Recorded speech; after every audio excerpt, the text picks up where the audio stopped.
Hey y'all, what's up? Welcome back. And so we are getting into it today. Y'all know, y'all see it in the headlines. We're talking about Kevin Gates and him coming out and talking about his child abuse. I will say, Jackie Nicole's not surprised at all. One thing you'll learn about me, I'm really observant, and I do a lot of people watching, and I observe behavior. So this is not something that I felt like was surprising. I think if you pay attention just a little bit, you'll see a common thread in behavior. I think there are some men in the industry that, you see this. You see some weird ass behavior. Like you see some either hypersensitive, overly aggressive, just behavior. And so when you see those men, I kind of say to myself, okay, what happened? Because something traumatic has happened. Because they seem to suffer from a lack of being able to be vulnerable. And so I will say Kevin Gates is one of those men. They also talk about they also come across as sexual deviants. Okay, a lot of women, a lot of perversive stuff. With Charlotte, I'm not gonna pass up an opportunity to bring Charlotte. Okay, I am a part of Get Charlotte Off the Airways movement. But Charlotte, as you can see, he's up there talking about smelling on seats.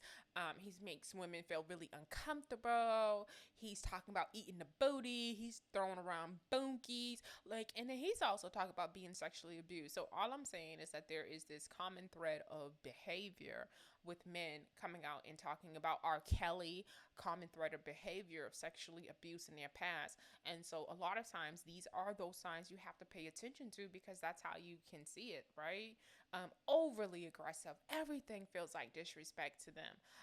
And with disrespect, they are extremely defensive in situations that they don't need to be. They're overly defensive. So for me, I'm not really surprised that Kevin Gates came out. I mean, we've had so many incidents where he's gotten in trouble for public behavior. Remember the time he kicked a woman in the face because she reached out and I guess it was in his genital area. But at the same time, yes, that woman was wrong. But when you can't temper your response to the action, there's something, then it becomes you're wrong too at the same time. So yes, that woman was wrong, but also you moving away, she wouldn't have touched you, and getting her kicked out would have taken care of that, right? So it's being able to just say that to yourself and not be so emotionally charged that would allow you to take your foot, swing it back, and swing it forward and kick it in that woman's face. So rightfully so, he most definitely got in trouble for that. So I'm not surprised by this interview. If you haven't heard about it, he's all on the blogs today about his interview, and this is complex we're looking at. And he's on Mike Tyson's podcast. It's called Hot Boxing with Mike Tyson. And in this episode, he opened up. I mean, and so I'm gonna read it to you, and then I'm gonna go into Let me. Yeah, I'm gonna read it to you, and then I'm gonna go ahead and play the clip of the podcast. In a new episode of Hot Boxing with Mike Tyson, podcast rapper Kevin Gates opened up about how rapping became an escape for the abuse he faced as a child. During the 50-minute conversation, Gates was asked what led him to his rap career and shared that he was molested when he was a child. It was an escape for me. I'm going to say something I never said this in an interview. In no interview, no podcast or anything like that. Gates said at the 4 minute and 40-second mark of the interview, I grew up real violent and real aggressive. Not because I wanted to, but because I was molested when I was a child. Now let me tell you, the men that I know that are like Kevin Gates, that is most definitely their story. Grew up real violent, grew up real aggressive, very bad environment. Okay, you say the wrong word. They are very sensitive about who's around them, what's being spoke about. Everything offends them. Everything they don't understand. Everything makes them mad. They're extremely irritable. Like they are just like one of those people you have to walk around eggshells to even be around. For them to feel comfortable with you, right? There's all these rules of things that you can't do that may make them uncomfortable. That's another, yeah. That's how you kind of spot this type of man. And also, another example is Mike Tyson. Mike Tyson said that he had the same experience. He went through the same type of abuse. So most definitely, there's a common thread. Like I said, there's Mike Tyson, there's R. Kelly, there's Charlotte, there's Kevin Gates. So these are some behaviors, especially the sexual perversion. Because, like I said, Charlemagne made eating the booty seem cool. He's up there throwing around bunkies. You have Kevin Gates who's talk about some really sexual, deviant type of stuff too in his lyrics. He also talks about eating the booty. There's stories that came out of multiple women. It seems as though they have a very open relationship between him and his wife because, very faithful man. You see Drika, you see Kevin. You see Kevin, you see Drika. They are the Martin, Bonnie, and Clyde. You get what I'm saying? But they also, I know this type of man will be with a type of woman that will co-sign and let them behave in this type of destructive way, if that makes sense. Because if you look at all the women that have been with like men like Charlemagne, like his wife, right? She gets on here and she says, "Yeah, I mean, it wasn't like he gave me drugs," and like she'll find a way to excuse that type of fuck behavior. So it seems like she's sheltering him, like she covers for him, no matter what, she's holding it down for him through the bad. And so they usually find a woman who wants to take on that type of mother type of role for them, that will excuse it no matter what, because that's what love is, sort of like a mother. And that's why a lot of times women will tell them like, "You're looking for your mom, aren't you?" Because as a woman, you're asking us to, these type of men will ask for you to set aside yourself, and will try to make you feel as though their well-being overall is the bigger picture, and ultimately will lead to a much happier you if you just understand that this is what they need to be happy, and ultimately they can make you happy. So it's just like this weird. So the type of women that they are with will overly give into their relationships, overly lose themselves in their relationship. And I think we see that Drika has not lost herself. I mean, she's still with him.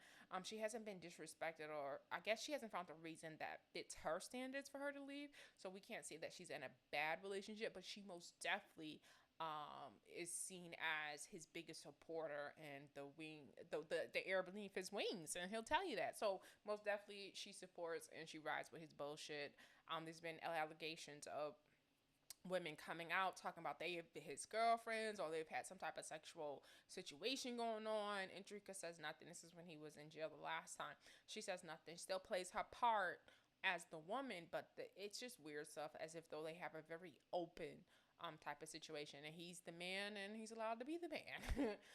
Who else? R. Kelly. If you think about Drea Kelly, she seems just like a Drika, right? But she just found her breaking point, and so she walked away. But the woman who acts like she doesn't see anything, the woman who's okay as long as she's taken care of, you know what I mean? That type of woman. The minute it affects either her pockets or her safety to a point, or her children, that's the only time they'll walk away. But they usually be down with it, So I think, looking back, I don't think you can give Drea Kelly a pass. I think at some point you can't claim to be naive, especially when there's all these accounts of you being around to have seen things as a dancer. So I don't think that Drea Kelly was surprised by anything that Robert Kelly allegedly was doing out in these streets. I think she knew, but long as she was that bitch, she was okay with it. All right, so where am I at? During the 50-minute conversation, Gates was asked what led him to his rap career, and shared that he was molested when he was a child. He said it was an escape for me. I'm gonna say something. I've never said this in no interview, no podcast, or anything like that. Gates said at the 4-minute and 40-second mark of the interview, "I grew up real violent and real aggressive. Not because I wanted to be, but because I was molested when I was a child." Gates explained that he had a fear of being vulnerable, so he began practicing martial arts. "I took every kind of martial art you can take. I even boxed. I did everything. I wanted to be the toughest person on earth. But writing and making music was always an escape for me. Like, I never had the nuts to come out and say that," he explained. This was the first time saying this today. In 2014, Tyson said in an interview on Opie Radio that he was bullied and sexually abused by an old man who lived in the same neighborhood as him. Speaking with Gates, Tyson related to the rapper's experience. I know that route too," added Tyson. Why do you think I became the meanest motherfucker on the planet? Somebody did something to me. I didn't want it to happen again, so I became this guy. That's how, literally how you know, and how you know something happened, because the way to not be taken advantage is to let a motherfucker know don't try you. And so they will walk around in that state of making sure that everyone knows I'm not that person that you can try. You get what I'm saying? Because you feel as though there's something that you could have done to stop yourself from being abused. So you go through life making sure that nobody else abuses you, even if it means overly doing it, and at times being defensive in moments when you don't have to be. Gates continue, take it to the furthest extent. That's my story. But it was really everything that I did, even when people say like Kevin Gates, he's this killer. I'm not. I'm not. But the reason I speak about it now is because I just released a mixtape like maybe a few months ago, and guys walked up to me in the gym, like bodybuilders, hugged me and crying like I went through the same shit you went through. So I guess I'm on the right path. But at the end of the day, I started we started killing and things of that nature because we had a fear of being vulnerable. I believe that. I believe black men suffer from that the most. I think that's why we see so much violence. And nobody wants to be vulnerable. Nobody wants to be that person that looks like they're having a conversation with actual words, right? So a lot of our communication sometimes in the hood, I remember saying to my nephew, or I forgot who I was saying to him. I think it was like an ex homegirl, and I was just like, "Have you noticed that when some black people from the hood, when they speak to each other, they don't speak in full sentences? There's a whole lot of, all right, what's going on? Nothing, and it's a lot very broken. It's not very communicative. I feel like it's left to a lot of to interpretation, but it's not for thought. If something is bothering you, you get what I'm saying? It's a lot of, oh, okay, I ain't feeling that. All right, so why? It just ain't my thing. And then just say my thing is supposed to encapsulate so much and supposed to have said so much, but a lot of times like real life requires you to say a little bit more, right? Your intimate and personal relationships require you to be able to communicate and say, yo, I don't like when you did this to me, and this is how it made me feel. And I think a lot of times street relationships don't allow you to go there because, oh, it becomes, oh, that person's annoying, they doing too much, and da da da da da, and it just vibes and all types of non-communicative stuff. But people are very comfortable when they're not questioned, or they're not made to explain themselves, or made to be aware of how they're making other people feel. Elsewhere in the interview, Gates spoke about his faith as a Muslim, his family, and the politics of relationships. He also laughed off the idea of getting involved in a beef with a rapper, suggesting that he's not that type of life. He's not about that type of life these days. Uh, I'm happy to hear that. I mean, because he's always in some type of beef. I mean, and that's the other thing that you can go back and see, that he was always in some type of beef with some type of rapper, feeling some type of way. You know, yeah. So I want you guys to hear it directly from him, and then I'm gonna go ahead and close out this video.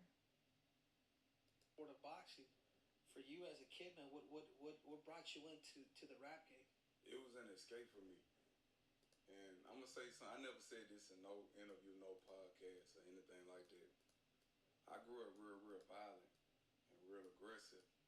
Not because I wanted to be, but I was molested when I was a child. So I had this fear of being vulnerable. So I took every kind of martial arts you could take, and I even boxed. I did everything, and I wanted to be the toughest person on earth. But writing and making music was always an escape for me. Like I never had the nuts to come out and say that. This is my first time saying this today since I've been. Yeah, but I know that route too. Why do you think I became the meanest motherfucker on the planet? Somebody did something to me. Yes, sir. And I didn't want it to happen again. So I became this guy. Yeah. Take it to the furthest extent. Yeah. Yes, sir. That's my story. That's the. But it was really everything that I did. Even like people say, like Kevin Gates, he just killed. I'm not. I'm not. But the reason I speak about it now, cause I just released a mixtape like maybe a few months ago, and guys walk up to me in the gym like bodybuilders and just hug me and cry and be like, "Man, I went through the same shit you went through. Like, keep doing what you're doing." So I'm like, I guess I'm on the right path. Yeah, you're really prolific out there in the music world, man. I remember when we first started, so who's that? That's Kevin Gates. Kevin Gates, I thought you had Shabazz or something. It's Kevin Gates. Kevin. It's all good. Yes, you've had a lot. Looking up your story, man. You're Muslim too. Yes, alhamdulillah. Yeah, devoted As much as I can. as much as you can. I guess try. that's for everybody. That's You know real. what I'm saying, Mark? I Like, love he's, that. I try. he's in the game, and That's I real. just want him to say, you know what I mean, he's in control, you know? That is real. I love when people can say, yes, I believe in God. I'm trying my best. There's some days I'm not doing the best. That I try my best. You're right. Not those who just be like, when they decide they're all of a sudden a straight and narrow Christian and they fake it as if though they stay in it. As if though they never step out and be in their flesh. So, sorry, I'm burping. As if though they never step out and be in their flesh. I don't like a faker, right? Keep it real. So Allah just wants him to know that he follows Allah. Allah just wants to love him, that's all.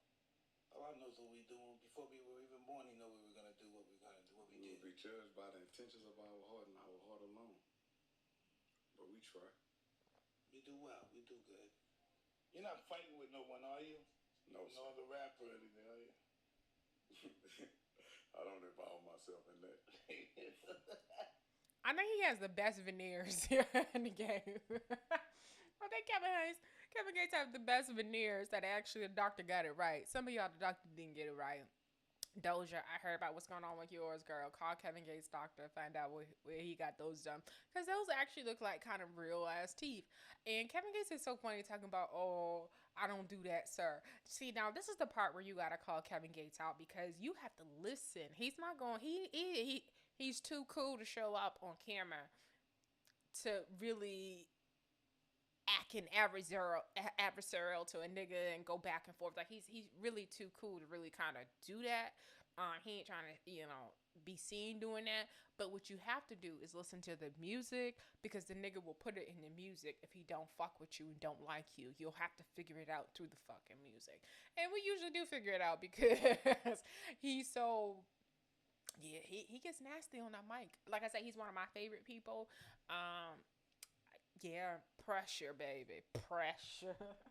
No, like real talk. I think like most definitely, like when I'm in a mood and I want to hear some grimy ass shit or some.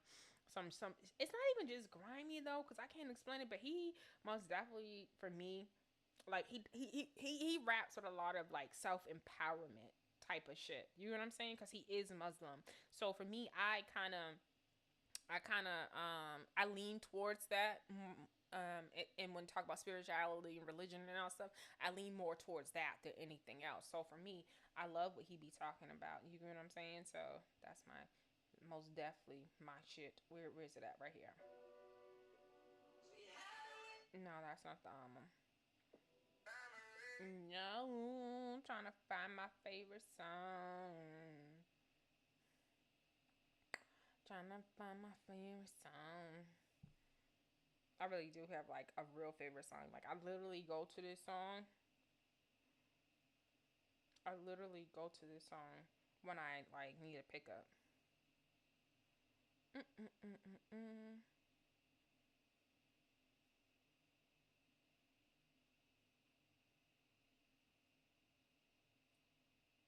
Wait a minute, I'm trying to find it, y'all.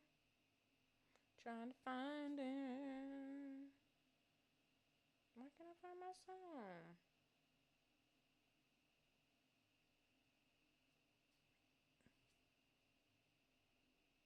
Okay, they playing with me, y'all. Is it not on here? Is it not on here? May not be on my. I know it's on here.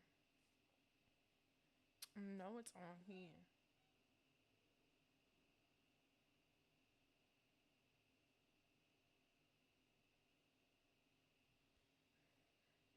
Okay, y'all, I'm about to get pissed because I feel like they've removed my song off the line. For real. I am about to get pissed.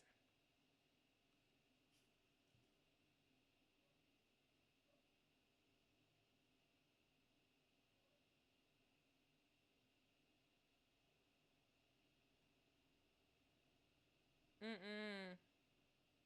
Y'all, I can't find my song. I'm getting mad now. Okay, there we go. Whew. Oh my God! It says the content is not authorized. I am what? Whew. This is it right here. Tell hoes. Tell hoes. Hey, hey, hey, hey. Now that's my shit right there. That is therapy shit for Kevin Gates. That song right there. Our relation's transactional, baby. Like for real though. Like for real. Like it depends on you though. Always depending on you. That's all I got, y'all. Y'all keep it. Y'all know how I say what I say here. Stay bougie. Y'all keep it posh, and I am out. Oh, and don't forget to like, comment, and subscribe. Don't forget to check me out on the Instagram at bougieaf_ish, and we are out of here.